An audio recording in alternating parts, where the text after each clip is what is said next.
And good evening, everyone. This is Keith Johnson, CPA, with your Business Buzz for Thursday, December 19th, 2024. And it was a busy day, but fell pretty much as I was expecting and I was telling you about last night. Three things to go about today. First, the congressional spending mess that's going on in Washington. And then we'll talk about the stock market, and then we'll talk about the IRS business mileage, which was released today, just as I had predicted last week. So we'll start out with the big story, which is the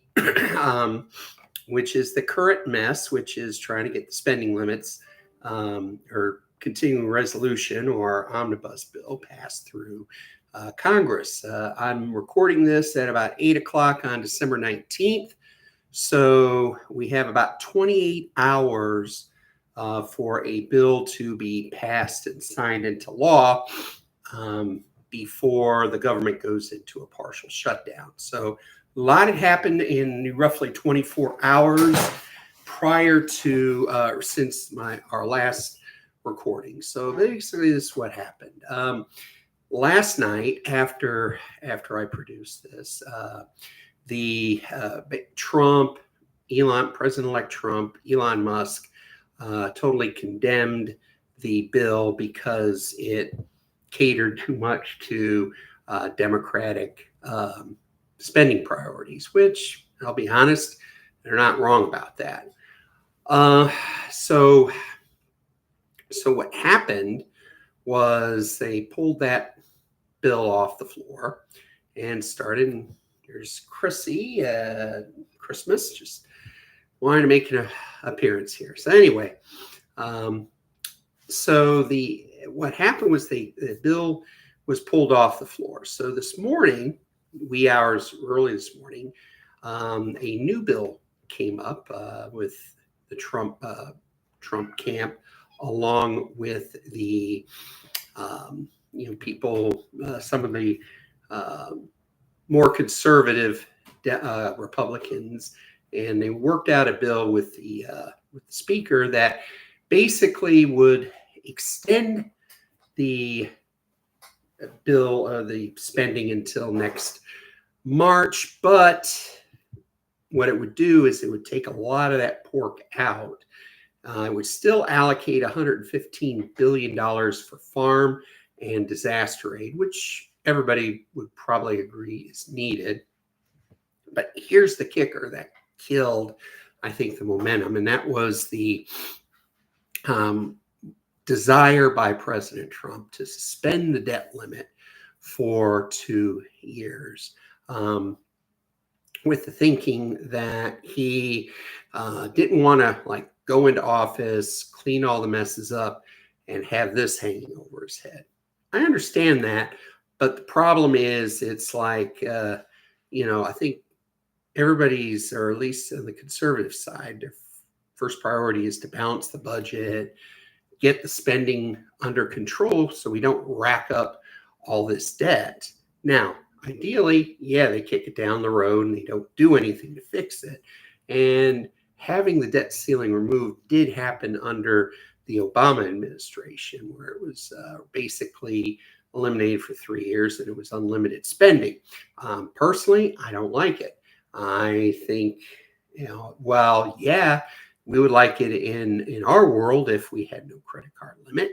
We do have to live within our means, and removing the debt ceiling will enable Congress to, just spend without any kind of restraint, which will lead to further devaluation of the dollar and the probable loss of the dollar as the world reserve currency, in which case the economy will collapse and it will all be screwed. So what happened was this afternoon,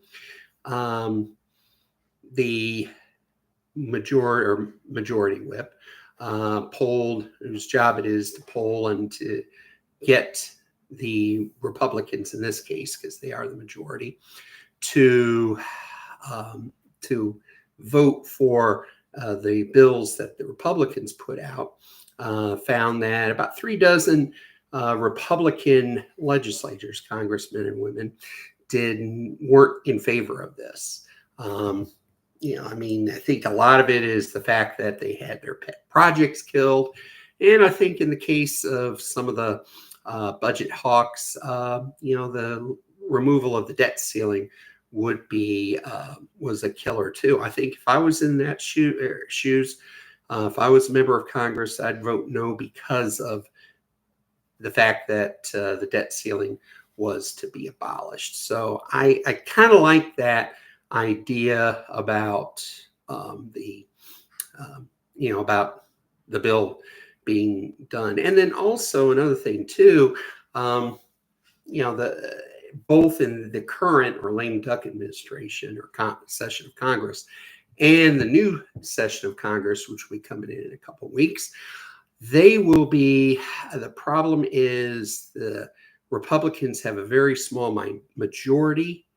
They will run the committees and all of that, but problem is they have to get buy-in from the Democrats in order to pass things, because it only takes 2 or 3 Republican congressmen or women to sink a proposal. So they really have to work with the Democrats.